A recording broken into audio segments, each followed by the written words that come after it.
ಮಾಡಿದ್ರೆ ಅವ್ರು ಮಾಡಿದ್ರು, ಅವ್ರು ಮಾಡೋದು ಸಿನಿಮಾ ಒಳ್ಳೇದಾಗಬೇಕು ಅಂತಲೇ ಮಾಡೋದು, ನನಗೂ ಸಿನಿಮಾ ಒಳ್ಳೇದಾಗಬೇಕು ಅಂತಲೇ ಇರೋದು. ಇಲ್ಲಿ ಏನಪ್ಪ ಅಂದರೆ ಡೈರೆಕ್ಟ್ರು ಅವರೇ ಹೇಳ್ತಿದ್ದಾರೆ ಅಂತೇಳೆಲ್ಲ ಅದು ನಾನು ಯಾವತ್ತೂ ಅದನ್ನು ಮನಸ್ಸಿಗೆ ಹಾಕೊಳ್ಳೋದಿಲ್ಲ.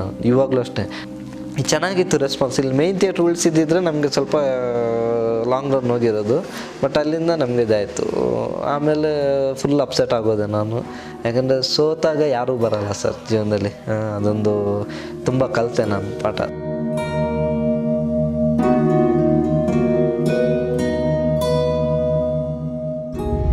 ಒಂಥರ ನನ್ನ ಜೀವನದಲ್ಲಿ ಒಂದು ಅಗ್ನಿ ಪರೀಕ್ಷೆ ಇದ್ದಾಗೆ. ಸುದೀಪ್ ಸರ್ದು ಶೂಟಿಂಗು ರಾಕ್ಲೈನ್ಸ್ ಸ್ಟುಡಿಯೋಲ್ಲಿ ಸೆಟ್ ಹಾಕಿದ್ದು, ಪೊಲೀಸ್ ಸ್ಟೇಷನ್ ಸೆಟ್ಟು ಬಂದು ಸುದೀಪ್ ಸರ್ 9 ಗಂಟೆಗೆ ಬಂದರು. ಅಷ್ಟರಲ್ಲಿ ನಾವೆಲ್ಲ ನೈಟೆಲ್ಲ ಕೂತು, ನೈಟೆಲ್ಲ ನಿದ್ದೆ ಎಲ್ಲ ಅವತ್ತು ಮಂಜು ಮಂಡ್ಯ ಜೊತೆ ಡಿಸ್ಕಷನ್ ಮಾಡೋದು, ಬರೆಯೋದು ಎಲ್ಲ ಆಯಿತು. ರಾತ್ರಿ ಎಲ್ಲ ಮಾಡಿ ಬೆಳಿಗ್ಗೆ ಹೊತ್ತು ಬಂದು ಇವ್ರ ದಿನ ಆಗಿ ನಿರೀಕ್ಷವರು ಅವರು ಏನೋ ಬರಿತಾಯಿದ್ರು. ಆಮೇಲೆ ಇನ್ನೊಬ್ರು ಅವ್ರ ಅಸೋಸಿಯೇಟ್ ಒಬ್ಬರೇ ಇದ್ದರು, ಕಾಶಿ ಅಂತ ಮೋಸ್ಟ್ಲಿ ಅವ್ರ ಹೆಸರು. ಅವರು ಬಂದಿದ್ದರು. ಬಂದು ಅವರೊಂದು ವರ್ಷನ ನಾವೊಂದು ವರ್ಷ ಮಾಡಿ ಕ್ಯಾರವನಲ್ಲೇ ಸುದೀಪ್ ಸರ್ಗೆ ರೀಡಿಂಗ್ ಕೊಟ್ವಿ. 9:30ಗೆ ಬಂದಿದ್ದು, 11 ಗಂಟೆ ಆದರೂ ಶೂಟಿಂಗ್ ಸ್ಟಾರ್ಟ್ ಆಗಿಲ್ಲ. ಒಂದು ದಿವಸ ಕಾಲ್ ಶೀಟು. ಅವತ್ತೇನೆಂದರೆ ಶರತ್ ಪ್ರಕಾಶ್ ಅವ್ರು 6 ಗಂಟೆಗೆ ಹೊರಡಬೇಕು, ಅವ್ರಿಗೆ ಚೆನ್ನೈ ಶೂಟಿಂಗ್ ಇತ್ತು ಆಯಿತಾ. ಇಲ್ಲಿ ಒಂದು ದಿವಸ ಸೆಟ್ಟು ಇರೋದು 7-8 ಪೇಜ್ ಇತ್ತು ಸೀನು. ಹಿಂಗೆ ಆಗುತ್ತೋ ಅಂಥೇಳಿ ನಾವು ಬೇಗ ಶುರುವಾದರೆ ಮುಗಿಸೋಣ ಅಂತ ಪ್ಲ್ಯಾನ್ ಮಾಡಿದ್ವಿ. ಬಟ್ಟು ಸುದೀಪ್ ಸರು ಪಕ್ಕ ಆಗೋವರೆಗೂ ಬೇಡ ಅಂತೇಳಿ 11 ಗಂಟೆವರೆಗೂ ಸ್ಕ್ರಿಪ್ಟನ್ನೆಲ್ಲ ಅದು ಅವ್ರದ್ದು ಅರ್ಧ ನಮ್ದು ಅರ್ಧ ಎಲ್ಲ ಹಾಕಿ ಮಿಕ್ಸ್ ಮಾಡಿ ಒಂದು ಪೋರ್ಷನ್ ತಂದಿಟ್ರು. 11 ಕಾಲ ಆಯ್ತದು. ಆಮೇಲೆ ಫಸ್ಟ್ ಶಾರ್ಟು ಬಂದಾದಮೇಲೆ ಭಯ ಆಯಿತು ನನಗೆ. ಒಂದು ಶಾರ್ಟ್ ಕಂಪೋಸ್ ಮಾಡಿದೆ ಫಸ್ಟದು. ಅವರು ಎಂಟ್ರಿಯಾಗಿ ಬರೋದು, ಫಸ್ಟ್ ಕಾರಿಂದ ಇಳಿಯೋದು, ಬಿಲ್ಡಪ್ ಅದೆಲ್ಲ ಓಕೆ ಆಯ್ತಲ್ಲ ಒಂದೊಂದು ಶಾರ್ಟಲ್ಲಿ ಅದು. ಆಮೇಲೆ ಒಂದು ಎಂಟ್ರಿಯಾಗಿ ಬಂದೊಂದು ಕೂತ್ಕೊಳ್ಳೋದೊಂದು ಶಾರ್ಟ್ ಇತ್ತು. ನಾವಿಲ್ಲಿ ಕ್ಯಾಮ್ರಾ ಇಟ್ಟಿದ್ವಿ, ಬಂದು ಅಲ್ಲೇನಿದೆ ಆ ಬರೋ ಟೈಮಲ್ಲಿ ಇವರಿಬ್ಬರು ಕೂತಿರ್ತಾರೆ, ಲವರ್ಸ್, ಹೀರೋ ಹೀರೋಯಿನ್ ಕೂತಿರ್ತಾರೆ. ಅವ್ರ ಕಡೆ ನೋಡಿ ಮತ್ತೊಂದು ಕೂತ್ಕೊಳ್ಳೋದಿತ್ತು ಅಲ್ಲಿ ಹೋಗಿ ಮಾಡೋದು. ಸರಿ ಸರ್ಗೆ ಹೇಳಿ ಸರ್ ಹಿಂಗಿದೆ ಅಂತೇಳಿ. ಆಮೇಲೆ ಬಂದರು, ಒಂದು ಶಾರ್ಟ್ ತೆಗೆದೆ, ಬಂದು ಆ ಕಡೆ ಲುಕ್ ಕೊಟ್ಟರು, ಬಂದು ನೋಡಿದ್ರು. ಅದೇನಾಯಿತು, ಸುಮ್ಮನೆ ಜಸ್ಟ್ ಹಿಂಗೆ ಬಂದು ಹಿಂಗೆ ಕೊಟ್ಟು ಹಿಂಗೆ ಹೋದರು. ನಾನು ಅದು ನನಗೆ ಸ್ವಲ್ಪ ಅವಳು ಅಳ್ತಾ ಇದ್ದಾಳೆ, ಇವನು ಫುಲ್ಲೆಲ್ಲ ಬ್ಲಡ್ಡೆಲ್ಲ ಆಯಿತು. ಒಂದೆರಡು ಸೆಕೆಂಡು ಅವ್ರನ್ನ ನೋಡಿಕೊಂಡು ಆಮೇಲೆ ಹಿಂಗೆ ಬರೋದು ಬೇಕಾಗಿತ್ತು ನನಗೆ. ಅವ್ರು ಜಸ್ಟ್ ಹಿಂಗೆ ಕೊಟ್ಟು ಹಿಂಗೆ ಬಂದರು. ನಾನು ಅದಕ್ಕೆ ಸರ್ಗೆ ಹೇಳಿದೆ, ಸರ್ ಇದು ನಾರ್ಮಲ್ ಮಾಡೋದು ಯಾಕೆ ಅಂತಂದು. ಸರ್ ಅದು ಒಂದು ಸೆಕೆಂಡ್ ಅದು ಸ್ವಲ್ಪ ಒಂಚೂರು ಸ್ಟೇ ಕೊಟ್ಟು ಆಮೇಲೆ ಇದು ನೋಡೋದು. ನೋಡಿದ್ನಲ್ಲ ಸಾಕಲ್ವ ಅಂದರು. ಅಲ್ಲ ಒಂದು ಸಲ ಇದು ಮಾಡೋದು. ಆಮೇಲೆ ನೋಡಿದ್ರು, ಹೌದಾ ಸರಿ ಆಯಿತು ತೊಗೊಂಬಿಡೋಣ ಅಂತಂದ್ರು ಅವರು. ನನಗೆ ಅದು ಹೇಳೋದಕ್ಕೆ ಭಯ ನನಗೆ, ಯಾಕೆಂದರೆ ಅವರು 1 ಮೂರು ಸಾಕಲ್ವ ಅಂತಂದಾಗ ಮತ್ತೆ ತಿರ್ಗಬೇಕು ಅಂದಾಗ ಅವರೆಲ್ಲರೂ ಅಪ್ಸೆಟ್ ಆಗ್ಬಿಡ್ತಾರೆ ಅನ್ನೋ ಭಯ ಆಗೋಯ್ತು. ಅವರು ಅದನ್ನು ಹೌದಾ ಬೇಕಾ ಸರಿ ಆಯಿತು ತೊಗೊಂಬಿಡೋಣ ಅಂತೇಳಿ ಕೊಟ್ಟರು ಅವ್ರು. ಇನ್ನೊಂದು ಟೈಪ್ ನಂಗೆ ಖುಷಿ ಆಯಿತು, ಪರವಾಗಿಲ್ಲ ಅಂತೇಳಿ. ಅಂದರೆ ಹೊಸೊಬ್ರು ಅಂದರೆ ಒಂದು ಸಪೋರ್ಟ್ ಮಾಡ್ತಾರಲ್ಲ, ಅದು ನಿಜವಾಗ್ಲೂ ಖುಷಿ. ಆಮೇಲೆ ಬಂದು ಅದಾಯಿತು. ಅದಾದಮೇಲೆ ಇನ್ನೊಂದು ಮಾಸ್ಟರ್ ಶಾಟ್ ತೊಗೊಳ್ಳೋದಿತ್ತು. ಅವಾಗ ಅವರೇ ಇದು ಮಾಡಿದ್ರು, ಏನೋ ಸೂರಿಗೆ ಅವರು ಪರಿಚಯ ಆಯಿತು. ಸೂರಿ ಹಿಂಗೆ ತಮ್ಮ ಅಂತಂದ್ರು. 2-3 ಶಾಟು ಅವ್ರು ಕಂಪೋಸ್ ಮಾಡಿದ್ರು, ಹಿಂಗೆ ಮಾಡೋಣ ಅಂತ. ಯಾಕಂದರೆ ಅವರು ಡೈರೆಕ್ಟ್ರು, ಅವರು ದೊಡ್ಡ ಹೀರೋ ಡೈರೆಕ್ಟ್ರು. ನಮ್ಮದು ಹೊಸೊಬ್ರು, ನಾನು ಅಂತೇಳಿ ನಾವು ಇದು ಮಾಡೋಕ್ಕಾಗಲ್ಲ. ಅಲ್ಲಿ ನಮಗೆ ಏನಂದರೆ ಸಿನಿಮಾ ಚೆನ್ನಾಗಬೇಕು, ಕೆಲಸ ಬೇಕು. ನಾನು ಮಾಡಿದ್ರು ಅವ್ರು ಮಾಡೋದು ಸಿನಿಮಾ ಒಳ್ಳೇದಾಗಬೇಕು ಅಂತಲೇ ಮಾಡೋದು, ನನಗೂ ಸಿನಿಮಾ ಒಳ್ಳೇದಾಗಬೇಕು ಅಂತಲೇ ಇರೋದು. ಇಲ್ಲಿ ಏನಪ್ಪ ಅಂದರೆ ಡೈರೆಕ್ಟ್ರು ಅವರೇ ಹೇಳ್ತಿದ್ದಾರೆ ಅಂತೇಳೆಲ್ಲ ಅದು ನಾನು ಯಾವತ್ತೂ ಅದನ್ನು ಮನಸ್ಸಿಗೆ ಹಾಕೊಳ್ಳೋದಿಲ್ಲ. ಇವಾಗಲೂ ಅಷ್ಟೇ ನಮ್ಮ ಅಸಿಸ್ಟೆಂಟ್ಗಳು ಏನಾರು ಹೇಳಿದ್ರೆ ಅವರು ಸರ್ ಅದು ಹಿಂಗೆ ಮಾಡೋಣ ಅಂದರೆ ಅದು ಚೆನ್ನಾಗಿದ್ದರೆ ನಾವು ಮಾಡ್ತೀವಿ. ಅದನ್ನು ನಮ್ಮದೇ ಆಗಬೇಕು ಅಂತಲೇ ಇಲ್ಲ. ಏನಿಲ್ಲ, ಅವನು ಪಾಪ ಸಿನಿಮಾ ಚೆನ್ನಾಗಾಗಲಿ ಅಂತ ಅವನು ಸ್ಕ್ರಿಪ್ಟಿಂದನೇ ಕೂತಿರ್ತಾನೆ, ಸಿನಿಮಾ ಚೆನ್ನಾಗಾಗಲಿ ಅಂತೇಳಿ ಅವನು ಇದು ಮಾಡೋದು, ಯಾರು ಹಾಳಾಗಬೇಕು ಅಂತ ಯಾರಿಲ್ಲ.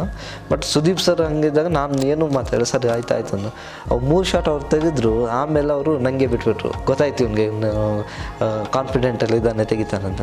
ಆಮೇಲೆ ಅವರು ಡೈರೆಕ್ಟ್ ಕಂಟಿನ್ಯೂ ಮಾಡಿ ನೀವು ಅಂತೇಳಿ ಎಲ್ಲ ಪಟ ಅಂತ ಒಂದೊಂದು ಮುಗಿಸ್ಕೊಂಡು ಮಾಡಿದ್ರು. ಅವರು ನನಗೆ ಆ ಬಿಗಿನಿಂಗ್ ಅದು ಅವರು ಹೇಳಿದ್ದು ಬಿಟ್ಟರೆ ಆಮೇಲೆ ಅಲ್ಲಿಂದ ಮುಗಿಯೋವರೆಗೂ ಅವ್ರು ಒಂದು ಮಾತೇನು ಹೇಳಿಲ್ಲ, ಹೆಂಗೆ ಬೇಕೋ ಹಂಗೆ ಬೇಕು, ಆಯಿತು ಹಿಂಗೆ ಮಾಡೋಣ ಅಂತೇಳಿ ಅಷ್ಟು ಸಪೋರ್ಟ್ ಮಾಡಿ ಕರೆಕ್ಟ್ ಅವ್ರು 4 ಗಂಟೆಗೆ ಹೋಗ್ಬೇಕು ಅಂತ ಹೇಳಿದ್ರು.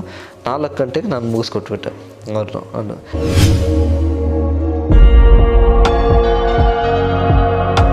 ಅದು ಫಸ್ಟು ಬಿಗಿನಿಂಗ್ ಒಂದು 4 ಶಾಟು ನಂಗೆ ಒಂಚೂರು ನರ್ವಸ್ ಭಯ ಆಯಿತು. ಅದಾದಮೇಲೆ ಫುಲ್ಲು ಫ್ರೀ ಬಿಟ್ಟರು ಅವರು, ಚೆನ್ನಾಗಾಯ್ತು. ಅದು ಸೀನು ಚೆನ್ನಾಗಿ ಬಂತದು.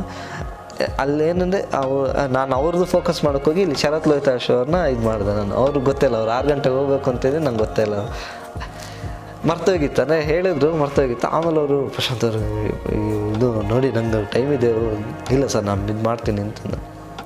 ಆಮೇಲೆ ಏನಂದರೆ ಪ್ಲ್ಯಾನ್ ಮಾಡಿದ್ದೆ ನಾನು ಮೊದಲೇ, ನನಗೆ ಅದು ಶ್ರೀಧರ್ ಸರ್ ಜೊತೆ ಇದು ಸ್ವಲ್ಪ ಅಭ್ಯಾಸ ಇದೆ ನನಗೆ. ಅವ್ರದ್ದು ಶಾರ್ಟ್ ಡಿವೈಡ್ ಆಗ್ಬೇಕಾದ್ರೆ ನಾನು ಅವ್ರಿಗೆಲ್ಲ ಅಂದರೆ ಅವರು ಮಾರ್ಕ್ ಮಾಡಿರೋದನ್ನು ಹೇಳ್ತಿದ್ದೆ, ಸರ್ ಇದು ನೆಕ್ಸ್ಟ್ ಇದು ತೊಗೊಳ್ಳೋಣ, ಒಂದು ಆ್ಯಂಗಲಲ್ಲಿ ಏನೇನು ತೊಗೋಬೋದು ಅದಷ್ಟು ನಾನು ಅವ್ರಿಗೆ ಒಂದು 25 ಶಾರ್ಟ್ಗಳಿದ್ರೆ ಒಂದು ಆ್ಯಂಗಲಲ್ಲಿ ಒಂದು 10 ಶಾರ್ಟ್ ಬಂದರೆ ಆ 10 ಶಾರ್ಟು ನಾನು ಬರ್ಕೋತಿದ್ದೆ ಸೈಡಲ್ಲಿ. ಈ ಶಾರ್ಟು ಒಂದು ಶಾರ್ಟ್ ಇದು ಈ ಆ್ಯಂಗಲಲ್ಲಿ ಏನೇನು ಬರುತ್ತೋ ಅದಷ್ಟು ಶಾರ್ಟ್ಗಳನ್ನ ಸೈಡಲ್ಲಿ ಬರ್ಕೊಂಡು ಪಟ ಪಟ ಪಟ ಅಂತ ತೆಗಿಸ್ತಾ ಇದ್ದೆ ನಾವು. ಹಾಗಾಗಿ ವರ್ಕ್ಗಳು ಬೇಗ ಆಗ್ತಾಯಿತ್ತು. ಇದು ನನಗೆ ಅದು ಶ್ರೀಧರ್ ಸರ್ ಕಲಿಸ್ಕೊಟ್ಟಿರೋದು ಅದನ್ನು, ಅದು ನನಗೆ ಇಲ್ಲಿ ಹೆಲ್ಪ್ ಆಯಿತು. ಹಾಗಾಗಿ ನಾನು ಅದನ್ನು ಪ್ಲ್ಯಾನ್ ಮಾಡ್ದಂಗೆ ಸುದೀಪ್ ಸರ್ ಏನೇನಿದೆ ಪೋರ್ಷನ್ ಅದಷ್ಟು ಮುಗಿಸ್ಕೊಂಡ್ಬಿಟ್ಟೆ, ರಿಯಾಕ್ಷನ್ಸ್ ಎಲ್ಲ ಆಮೇಲೆ ತೊಗೊಂಬಿಡೋಣ ಅಂತೇಳಿ. ಅದಾದಮೇಲೆ ಶರತ್ ಲೋಹಿತಾಶ್ ಕರೆದೆ, ಸರ್ ಹಿಂಗೆ ಅಂತ ಅವ್ರದ್ದು ಪೋರ್ಷನ್ ಒಂದಷ್ಟು ಎಲ್ಲ ತೊಗೊಂಬಿಟ್ಟು ಪಟ್ ಅಂತೇಳಿ ಒಂದು ಮಾಸ್ಟರ್ ಶಾರ್ಟ್ ಒಂದು 4-5 ತೊಗೊಂಬಿಟ್ಟಿದ್ದಾಗಲೇ ಆಮೇಲೆ ಸಜೆಷನ್ ಎಲ್ಲ ಹೊಡೆದ್ಬಿಟ್ಟು ಕರೆಕ್ಟ್ 5:45 ಅವ್ರನ್ನ ಕಳಿಸ್ಬಿಟ್ಟೆ. ಪ್ರಶಾಂತ್ ಸೂಪರ್ ಪ್ರಶಾಂತ್, ಹಂಗೆ ತುಂಬ ಥ್ಯಾಂಕ್ಸ್ ಹಂಗೆ ಅಂತ ಹೇಳೋದು ಸರಿ ಅಂತ ಕಳಿಸ್ಬಿಟ್ಟು. ಆಮೇಲೆ ಅವತ್ತು 6:15 ಇಡೀ ಸೀನೇ ಮುಗಿದೋಯ್ತು. ಅದು ಅಂತ ಖುಷಿ ಆಯಿತು, ಚೆನ್ನಾಗಾಯ್ತದ ಎಕ್ಸ್ಪೀರಿಯೆನ್ಸು. ಪ್ರೊಡ್ಯೂಸರ್ ಬಂದಿದ್ರು ಅವತ್ತು, ಅವರು ಹ್ಯಾಪಿಯಾಗಿ ಸಾಯಂಕಾಲದೊತ್ತು ಮನೆ ಕರೆಸಿ ಊಟ ಎಲ್ಲ ಮಾಡಿಸಿ ಇದಾಯಿತು. ಹ್ಯಾಪಿಯಾಗಿ ಪ್ರೊಡ್ಯೂಸರ್ ಖುಷಿಯಾದರು.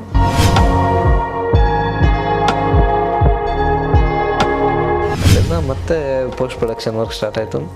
ಎಲ್ಲ ಸ್ಟಾರ್ಟಾಗಿ ಇನ್ನೇನು ರಿಲೀಸ್ಗೆ ಅಂತೇಳಿ ಸೆನ್ಸಾರ್ ರಿಲೀಸ್ಗೂ ಸ್ವಲ್ಪ ಡಿಲೇ ಆಯಿತು ನಮಗೆ, ಅಂದರೆ ಸೆನ್ಸಾರ್ ಆಗಿರಲಿಲ್ಲ. ಆಮೇಲೆ ಟಿ ವಿ ರೈಟ್ಸದ್ದು ಸ್ವಲ್ಪ ಕಮಿಟ್ ಆಗಲಿ ಅಂತೇಳಿ ಆ ಟೈಮಲ್ಲಿ ಟಿ ವಿ ರೈಟ್ಸ್ ಸ್ವಲ್ಪ ಪ್ರಾಬ್ಲಮ್ ಆಗಿತ್ತು, ಹಾಗೆ ಕೊಟ್ಟಿರಲಿಲ್ಲ ಅದು.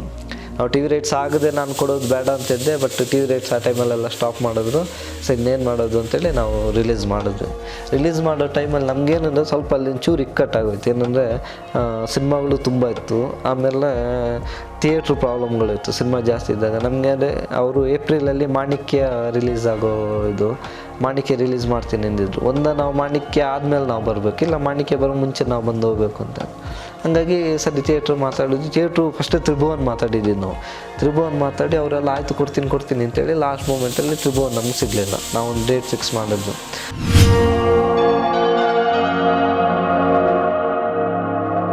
ಅದಾದಮೇಲೆ ತ್ರಿಭುವನ್ನು ಆಗಲ್ಲನ್ನು ಆವಾಗ ದಿನಕರ್ ಸರ್ ಹತ್ರ ಎಲ್ಲ ಮಾತಾಡಿಸಿ, ಪಾಪ ದಿನಕರ್ ಸರು ಇದು ಮಾಡಿದ್ರು, ಮಾತಾಡ್ತೀನಿ ಅಂತೇಳಿ ಅವ್ರದ್ದು ಆಗಿಲ್ಲ. ತ್ರಿಭುವನ್ ಸರ್ ಕೊಟ್ಟಿಲ್ಲ. ಆಮೇಲೆ ಸರಿ ಇನ್ನೇನು ಮಾಡೋದು, ಯಾವುದು ಸಿಕ್ಕಿಲ್ಲ, ಯಾವುದು ಪರವಾಗಿಲ್ಲ, ಯಾವುದೋ ಚಿಕ್ಕ ಥಿಯೇಟ್ರ್ ಅದು ಮೆಜೆಸ್ಟಿಕ್ ಇದು ಮೂವಿ ಲ್ಯಾಂಡ್ ಆದರೂ ಪರವಾಗಿಲ್ಲ ನಾವು ಹಾಕ್ತೀವಿ ಅಂತಂದು. ಆಮೇಲೆ ಡಿಸ್ಟ್ರಿಬ್ಯೂಷನ್ನು ಉದಯ್ ಮೆಹ್ತಾ ಹತ್ರ ನಾವು ಕೊಟ್ಟಿದ್ವಿ. ಅಂದರೆ ಅದು ದೀಪು ಕಡೆಯಿಂದ, ಹೀರೋ ಕಡೆಯಿಂದನೇ ಮಾತಾಡಿದ್ವಿ ಉದಯ್ ಮೆಹ್ತಾ ಹತ್ರ. ಅವರೆಲ್ಲ ಸ್ವಲ್ಪ ಬಿಗಿನಿಂಗಿಂದನೇ ಇದ್ರು ಜೊತೆಲಿ. ರಿಲೀಸು ಅವ್ರು ಮಾಡಿದ್ರೆ ಅವ್ರ ಕಡೆಯಿಂದ ಜಗದೀಶ್ ಅಂತ ಹೇಳಿದರು, ಅವರೆಲ್ಲ ರಿಲೀಸ್ದೆಲ್ಲ ಮಾಡೋದು. ಇನ್ನೇನು ಒಂದು 2 ವಾರ ಇರಬೇಕಾದ್ರೆ ನಮಗೆ ಸಂತೋಷ್ ಥಿಯೇಟ್ರು ಸಿಕ್ತು ನಮಗೆ. ಅದು ಹೆಂಗಂದರೆ ಅಗ್ರಿಮೆಂಟಲ್ಲೇ ನಾವು ಮಾಡಿದ್ವಿ 3-5 ವಾರ ತನಕ ಅಂಥೇಳಿ. ಗಜಕೇಸರಿ ಬರೋ ಥರ ಇತ್ತು ಆವಾಗ ಇದು ಮಾಡೋದು ಅಂಥೇಳಿ. ಬಟ್ ನಮ್ಮ ಬ್ಯಾಡ್ ಟೈಮ್ಗೆ ಅದು ಥಿಯೇಟ್ರು ಒಂದು ಫಸ್ಟ್ ಡೇ ಚೆನ್ನಾಗಿತ್ತು, ಕಲೆಕ್ಷನ್ ರಿಲೀಸ್ ಆಯಿತು ಫಸ್ಟ್ ಡೇ ಸಂತೋಷದಾಗ ನಮಗೆಲ್ಲ ಖುಷಿ ಆಯಿತು, ಸಂತೋಷ್ ಥಿಯೇಟ್ರ್ ಸಿಕ್ತು ಅಂತೇಳಿ ಎಲ್ಲ ಇದಾಯಿತು.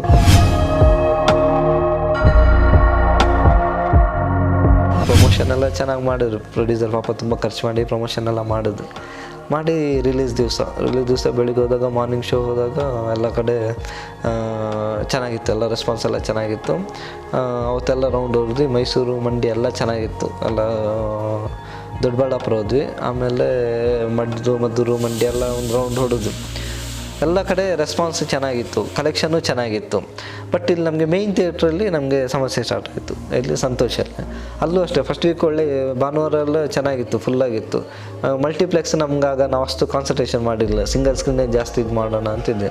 ಮಲ್ಟಿಪ್ಲೆಕ್ಸ್ ಆಗ ಅಷ್ಟೊಂದು ಇದಿರಲಿಲ್ಲ, ಸಿಂಪಲ್ಲಾಗಿ ಒಂದು ಲವ್ ಸ್ಟೋರಿ ಹಿಟ್ಟಾಗಿತ್ತು ಆ ಟೈಮಲ್ಲಿ. ಅದೊಂದು ಬಿಟ್ಟರೆ ನಾವು ಅಷ್ಟೊಂದು ಜಾಸ್ತಿ ಇದು ಮಾಡಿರಲಿಲ್ಲ. ಸರಿ ಅಂತೇಳಿ ಇದು ಬೇರೆ ಸಿಂಗಲ್ ಥಿಯೇಟ್ರೆಲ್ಲ ಚೆನ್ನಾಗಿ ಹೋಗ್ತಾಯಿತ್ತು. ನಂಗೆ ಇಲ್ಲಿಂದೆಲ್ಲ ಸಿದ್ದೇಶ್ವರ ಥಿಯೇಟ್ರಿಂದೆಲ್ಲ ಫೋನ್ ಮಾಡೋರು, ಕಲೆಕ್ಷನ್ ಇದೆ ತುಂಬ ಚೆನ್ನಾಗಿದೆ ಅಂತ. ಫಸ್ಟ್ ವೀಕೆಲ್ಲ ಚೆನ್ನಾಗಿತ್ತು ಕಲೆಕ್ಷನ್. ಬಟ್ ಇಲ್ಲಿ ಮೇಯ್ನ್ ಥಿಯೇಟ್ರ್ ಸಮಸ್ಯೆ ಆಯ್ತು ನಮಗೆ. ಅವರು ಕೆ ಮಂಜು ಅವರು ಅದು ರಾಗಿಣಿ IPS ಅಂತ ಸಿನಿಮಾ ಅನೌನ್ಸ್ ಮಾಡಿದರು. ಅವರು ಕೇಳಿದ್ರಂತೆ ಇವ್ರನ್ನ ಥಿಯೇಟ್ರವ್ರನ್ನ, ಅವರು ಇಲ್ಲ ಇದು ಕಲೆಕ್ಷನ್ ಇದೆ ಬಟ್ ನೆಕ್ಸ್ಟ್ ವೀಕಿಗೆ ಗೊತ್ತಿಲ್ಲ ಏನಾಗುತ್ತೆ ಅಂತೇಳಿ 80,000 1,00,000 ಶೇರಲ್ಲಿತ್ತು. ಇಲ್ಲ ನೆಕ್ಸ್ಟ್ ವೀಕ್ ನೀವು ಪ್ರಮೋಷನ್ ಮಾಡಿದ್ರೆ ಇರುತ್ತೆ, ಇಲ್ಲಾಂದರೆ ಡೆಫಿಸಿಟ್ ಬರುತ್ತೆ ಹೇಗೆ ಅಂತಿಲ್ಲ, 2 ವಾರದ್ದು ಬಾಡಿಗೆ ಕೊಟ್ಟುಬಿಡಿ ಅಂತ ಅನ್ನೋರು. ನಾನು 2 ವಾರದ್ದು ಇಲ್ಲಿಂದ ಕೊಡಿ. ಪ್ರೊಡ್ಯೂಸರ್ ಸ್ವಲ್ಪ ಇದಾಗ್ಬಿಟ್ರು, ಅಪ್ಸೆಟ್ ಆಗಿಬಿಟ್ರು, ಏನು ಕಲೆಕ್ಷನ್ ಕಮ್ಮಿ ಇದೆ ಅಂತ. ಇವರು ಇಲ್ಲ ನೋಡಿ 2 ವಾರದ ಬಾಡಿಗೆ ಕೊಡೋದಂದ್ರೆ ನಾವು ಕಂಟಿನ್ಯೂ ಮಾಡ್ತೀವಿ, ಇಲ್ಲ ಕೊಟ್ಬಿಡ್ತೀವಿ ಅಂದರು. ಪ್ರೊಡ್ಯೂಸರ್ ಈಗ ನಮ್ಮ ಕೈಲಾಗಲ್ಲ ಅಂದರು. ಹೀರೋ ಪಾಪ ಅವ್ರೊಂಚೂರು ಇದು ಮಾಡೋಣ ಅಂತ ಹೀರೋ ಅವರು ನಾನು ಯಾರ ಹತ್ರ ಕೇಳಿ ಇದು ಮಾಡ್ತೀನಿ ಅಂತೇಳಿ ಶಿವರಾಮ್ ಅವರು ನಾವು ಇದು ಮಾಡ್ತೀವಿ ಅಂತೇಳಿ ಅನ್ನೋ ಮಾಡಿದ್ರು ಅವ್ರ ಮಾವನೇ ಶಿವರಾಮ್ ಅವರು. ಬಟ್ ಅದು ಅವರೆಲ್ಲ ಓಕೆ ಆಯಿತು 2 ವಾರದ್ದು ಕೊಡ್ತೀನಿ ಚೆಕ್ ಕೊಟ್ಟು ಚೆಕ್ ಪಾಸ್ ಆಗೋಷ್ಟರಲ್ಲಿ ಇವ್ರದ್ದು ಇಲ್ಲಿ ಅನೌನ್ಸ್ಮೆಂಟ್ ಆಯಿತು, ಇಲ್ಲ ನಾವು ಇದು ನೆಕ್ಸ್ಟ್ ವೀಕಿಂದ ರಾಗಿಣಿ ಹಾಕ್ತೀವಿ ಅಂತೇಳಿ. ಸರ್ ಹಂಗೆ ಅಲ್ಲಿಂದ ಮೇಯ್ನ್ ಥಿಯೇಟ್ರು ನಮಗೆ ಇದಾಯಿತು. ಮೇಯ್ನ್ ಥಿಯೇಟ್ರು ಹೋದ ಕೂಡಲೇ ಬಾಕಿ ಥಿಯೇಟ್ರ್ ಅವರೆಲ್ಲ ಇದಾಗ್ಬಿಟ್ರು, ಇಲ್ಲ ಮೇಯ್ನ್ ಥಿಯೇಟ್ರಲ್ಲಿಲ್ಲ ಇನ್ನೇನಕ್ಕೆ ನಾವು ಇಡೋದು ಅಂತೇಳಿ ಎಲ್ಲ ಥಿಯೇಟ್ರ್ ತೆಗೆದು. ಅದೇನಾಯಿತು ನೆಕ್ಸ್ಟ್ ವೀಕಲ್ಲಿ ಉಳಿದವರು ಕಂಡಂತೆ ಸಿನಿಮಾ ಅನೌನ್ಸ್ ಆಗಿತ್ತು, ಅವ್ರು ಬರೋದಿದ್ದು ಅದು ಎಲ್ಲ ಬೇರೆ ಥಿಯೇಟ್ರ್ ಅವರೆಲ್ಲ ತೆಗೆದುಬಿಟ್ರು. ಅಲ್ಲಿ ತೆಗೆದುಬಿಟ್ಟು ನಮ್ಮದೆಲ್ಲ ಥಿಯೇಟ್ರು ಸೈಡ್ ಥಿಯೇಟ್ರು ಹೋಯಿತು, ಮಲ್ಟಿಪ್ಲೆಕ್ಸು ಮತ್ತು ಇದು ಮಾತ್ರ ಇತ್ತು. 2 ವಾರ 3 ವಾರ ಇತ್ತು. ಆಮೇಲೆ ರಿಪೋರ್ಟ್ ಅಲ್ಲ ಸೆಕೆಂಡ್ ವೀಕ್ ಉಳಿದವ್ರು ಕಂಡಂತೆ ಆದಮೇಲೆ ಇದು ರಿಯಲ್ ಹೇಳಿದ್ದು ಗುಲ್ಬರ್ಗನ ಬೀದರ್ ಅದೊಂದು ಊರಲ್ಲಿ ನಮ್ಮದನ್ನು ತೆಗೆದು ಉಳಿದವ್ರು ಕಂಡಂತೆ ಹಾಕಿದ್ರು. ಉಳಿದವ್ರು ಕಂಡಂತೆ ಹಾಕಿ 2 ದಿನಕ್ಕೆ ಅವರು ಉಳಿದವ್ರು ಕಂಡಂತೆ ತೆಗೆದು ನಮ್ಮದನ್ನೇ ಕಂಟಿನ್ಯೂ ಮಾಡಿದ್ರು ಅವರು. ಅಂದರೆ ಅಲ್ಲೆಲ್ಲ ನಮ್ಮ ಸಿನಿಮಾ ಇಷ್ಟ ಆಗಿತ್ತು, ಕ್ಲೈಮ್ಯಾಕ್ಸ್ ಎಲ್ಲ ಚೆನ್ನಾಗಿದೆ ಅದು ಇದು ಅಂತೇಳಲ್ಲ. ಅಲ್ಲಿ ಮಂಡ್ಯದಲ್ಲೂ ಅಷ್ಟೇ, ಮಂಡ್ಯದಲ್ಲೂ ಅವ್ರು 1 ವಾರ ಕಂಟಿನ್ಯೂ ಮಾಡಿ ಮತ್ತೆ ತಿರ್ಗಾ ನಮ್ಮದನ್ನೇ ಇದು ಮಾಡಿದ್ರು, ಕಂಟಿನ್ಯೂ ಮಾಡಿದ್ರು. ಹಾಗಾಗಿ ಚೆನ್ನಾಗಿತ್ತು ರೆಸ್ಪಾನ್ಸ್. ಇಲ್ಲಿ ಮೇಯ್ನ್ ಥಿಯೇಟ್ರ್ ಉಳಿಸಿದ್ದಿದ್ರೆ ನಮಗೆ ಸ್ವಲ್ಪ ಲಾಂಗ್ ರನ್ ಹೋಗಿರೋದು, ಬಟ್ ಅಲ್ಲಿಂದ ನಮಗೆ ಇದಾಯಿತು. ಆಮೇಲೆ ಫುಲ್ ಅಪ್ಸೆಟ್ ಆಗೋದೆ ನಾನು. ಕೆಲವರು ಹೇಳೋದು ಸಿನಿಮಾ ಚೆನ್ನಾಗಿದೆ, ಕ್ಲೈಮ್ಯಾಕ್ಸ್ ಚೆನ್ನಾಗಿಲ್ಲ ಅಂದರು, ಹೀರೋ ಸಾಯ್ಬಾರ್ದಾಗಿತ್ತು ಅದು ಇದು ಅಂತೇಳಿ ಅಂದರು. ನನಗೆ ಎಲ್ಲರೂ ಒಪ್ಕೊಂಡಿರೋದು ಕ್ಲೈಮ್ಯಾಕ್ಸನ್ನೇ. ಆ ಟೈಮಲ್ಲಿ ಆಶಿಕ್ಕಿಟ್ಟು ಸಿನಿಮಾ ಬಂದಿದ್ದಷ್ಟೇ, ಅದು ಕ್ಲೈಮ್ಯಾಕ್ಸ್ ಸ್ಯಾಡ್ ಎಂಡಿಂಗ್ ಅಲ್ವ, ಎಲ್ಲರೂ ಅದು ಇಷ್ಟ ಚೆನ್ನಾಗಿದೆ ಅಂದರು. ನಾವು ಅದೇ ಫೀಲಲ್ಲಿ ಸರ್ ಇದನ್ನು ಕ್ಲೈಮ್ಯಾಕ್ಸ್ ಹಂಗೆ ಬರುತ್ತೆ ಅಂತ ಅದೇ ಇದ್ರಲ್ಲಿ ಮಾಡಿದ್ವಿ. ಅದಕ್ಕೆ ತುಂಬ ಜನಕ್ಕೆ ಇಷ್ಟ ಆಯಿತು, ಕೆಲವು ಜನಕ್ಕೆ ಅದು ಇಲ್ಲ ಕ್ಲೈಮ್ಯಾಕ್ಸಲ್ಲಿ ಯಾವತ್ತೂ ಹೀರೋ ಸಾಯಬಾರ್ದು ಅದು ಇದು ಅಂತ ಹೇಳಲ್ಲ. ನಮಗೆ ಆಮೇಲೆ ನಮಗೆ ಅಲ್ಲಿವರೆಗೂ ನಮಗೆ ಸ್ಕ್ರಿಪ್ಟು ನಾವು ಮಾಡಿದ್ವಿ. ನಾವು ನಮ್ಮದು ಟೀಮೆಲ್ಲ ಸ್ವಲ್ಪ ತಮಿಳ್ ಸಿನಿಮಾಗಳು ಜಾಸ್ತಿ ನೋಡಿ ರಿಯಲಿಸ್ಟಿಕ್ಕಲ್ಲೇ ಜಾಸ್ತಿ ಇದು ಮಾಡ್ತಾಯಿದ್ದೆ. ನಮಗೆ ಅದೇ ಗುಂಗಲ್ಲಿದ್ವಿ ನಾವು, ಹಾಗೆ ನ್ಯಾಚುರಲ್ ಆಗಿ ಬಟ್ ಆ ಸಿನಿಮಾ ಫೇಲ್ ಆದಮೇಲೆ ನಮ್ಗೆ ಗೊತ್ತಾಯಿತು ಸಿನಿಮಾ ನಿಂಗಲ್ಲ, ಸಿನಿಮಾ ಅಂದರೆ ಬೇರೆನೇ ಅಂತೇಳಿ. ಆ ಸಿನಿಮಾದಿಂದ ಒಂದಷ್ಟು ಕಲ್ತ್ವಿ ನಾವು. ಜನಗಳಿಗೆ ಏನು ಬೇಕು, ಎಂಟರ್ಟೈನ್ಮೆಂಟ್ ಮೇಯ್ನ್ ಮುಖ್ಯ, ಅದನ್ನೇ ಪಾಯಿಂಟ್ ಇಟ್ಕೊಂಡು ನಾವು ಸಿನಿಮಾ ಮಾಡಬೇಕು ಅಂತೇಳಿ.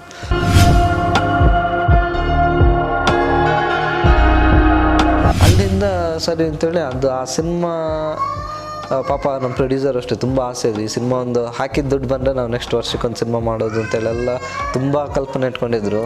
ಬಟ್ ಇದು ಅವ್ರಿಗೆ ಒಂಚೂರು ಹೊಡ್ತಾ ಬಿತ್ತು. ನನ್ನ ಲೈಫಿಗೆ ಒಂದು ದೊಡ್ಡ ಡ್ಯಾಮೇಜ್ ಆಯಿತು. ಏನು ಮಾಡೋದು ಗೊತ್ತಾಗಿಲ್ಲ, ತುಂಬ ಅಪ್ಸೆಟ್ ಆಗಿಬಿಟ್ಟೆ. 1 ವರ್ಷ ಮಂಗಳೂರು ಹೋಗ್ಬಿಟ್ಟು ಅಲ್ಲೇ ಇದ್ದೆ ನಾನು, ಯಾವುದು ಬೇಡ ಏನು ಬೇಡ ಅಂತಂದರೆ. ಆಮೇಲೆ ಅಷ್ಟರಲ್ಲಿ ಬೇರೆ ಒಂದಷ್ಟು ಸಿನಿಮಾ ಮಾಡೋಣ ಅದು ಇದು ಅಂತ ಪ್ರೊಡ್ಯೂಸರ್ ಹುಡ್ಕೋದೆಲ್ಲ ಶುರುವಾಯಿತು. ತುಂಬ ಕಷ್ಟ ಆಯಿತು 2 ವರ್ಷ. ನನಗೆ ಇಷ್ಟು ವರ್ಷ ನಾನು ಸೀರಿಯಲ್ ಪಾಪ ಪಾಂಡುವಿಂದ ಇಲ್ಲಿವರೆಗೆ ಏನು ಬಂದಾಗ ನಾನು ಸಿನಿಮಾ ಇಂಡಸ್ಟ್ರಿ ಅಂತ ಏನು ಅಂತ ತಿಳ್ಕೊಂಡಿತ್ತು, ಅದರದ್ದು ಡಬಲ್ ನಾನು ಕಷ್ಟ ಈ 2 ವರ್ಷದಲ್ಲಿ ನಂಗೆ ಗೊತ್ತಾಯಿತು ಸಿನಿಮಾ ಅಂದರೆ ಏನು ಅಂತೇಳಿ, ಸಿನಿಮಾ ಜೀವನದಲ್ಲಿ ಏನೇನು ತೊಂದರೆ ಇದೆ ಅಂತೇಳಿ. ಯಾಕಂದರೆ ಸೋತಾಗ ಯಾರೂ ಬರಲ್ಲ ಸರ್ ಜೀವನದಲ್ಲಿ, ಅದೊಂದು ತುಂಬ ಕಲಿತೆ ನಾನು ಪಾಠ. ನಾವು ಇದ್ದಾಗ ನಮ್ಮ ಜೊತೆ ಎಲ್ಲ ಬರ್ತಾರೆ, ಸೋತಾಗ ಯಾರೂ ಬರಲ್ಲ. ಜೊತೆಲಿದ್ದವರು ಹೇಗಿದೆಯಾ ಚೆನ್ನಾಗಿದೆಯಾ ಅಂತಲೂ ಯಾರು ಕೇಳಲ್ಲ ನಮಗೆ. ಆಮೇಲೆ ಟೈಮು ನಂದಾಗ ಮದುವೆ ಟೈಮು ಒಂಚೂರು ಇದಾಗಿತ್ತು, ಮದುವೆನೂ ಎಲ್ಲ ಫಿಕ್ಸ್ ಆಯಿತು. ಮದುವೆ ಮಾಡೋ ಟೈಮಲ್ಲೂ ನನಗೆ ಯಾರೂ ಇರಲಿಲ್ಲ, ನಮ್ಮ ಮನೆಯವರು, ನಮ್ಮ ಅಪ್ಪ ಅಮ್ಮ, ನಮ್ಮ ಅಣ್ಣ ತಮ್ಮಂದ ಬಿಟ್ಟರೆ ಯಾರೂ ನಂಗೆ ಸಪೋರ್ಟಿಗೆ ಅಂತೇಳಿ ಯಾರೂ ಬರಲಿಲ್ಲ. ತುಂಬ ನೋವಾಯಿತು. 2-3 ವರ್ಷ ಭಾರಿ ಕಷ್ಟ ಆಯಿತು. ಕಷ್ಟ ಆಗಿ ಇನ್ನೇನು ಇಂಡಸ್ಟ್ರಿ ಕಂಟಿನ್ಯೂ ಮಾಡೋದಾ ಬೇಡವಾ, ಈ ಕಡೆ ಯಾವುದು ಕೆಲಸನೂ ಸಿಗ್ತಾಯಿಲ್ಲ, ಪ್ರೊಡ್ಯೂಸರು ಸಿಗ್ತಾಯಿಲ್ಲ, ಎಲ್ಲ ಯಾವುದು ಕೆಲಸಗಳು ಆಗ್ತಾಯಿರಲಿಲ್ಲ. ಬೇಡ ಸಿನಿಮಾನೇ ಬೇಡ, ಸಿನಿಮಾ ಅಂತ ಅಂದಾಗ ಸರಿ ಅಂತೇಳಿ ಆಗೊಂದು ತುಳು ಸಿನಿಮಾ ಮಾಡೋಣ ಅಂತೇಳಿ ಒಂದು ಅವಕಾಶ ಬಂತು.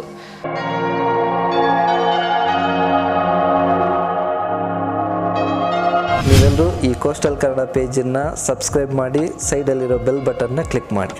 ನಮಸ್ತೆ. ಮಾಡಿಸಿ ಅವನು ಚೆನ್ನಾಗಿ ಮಾಡ್ದ. ಸಿನಿಮಾ ಎಲ್ಲ ಮಾಡಿದ್ವಿ. ಮಾಡಿ ಆದಮೇಲೆ ಏನಾಯಿತು, ನಾವು ಎಡಿಟಿಂಗ್ ವರ್ಷನ್ ನೋಡಿದಾಗ ಲೆಂತ್ ತುಂಬ ಇತ್ತದು. ನಮಗೆ ಅದು ಶೂಟಿಂಗ್ ಟೈಮಲ್ಲಿ ನಮ್ಗೆ ಗೊತ್ತಾಗಿಲ್ಲ.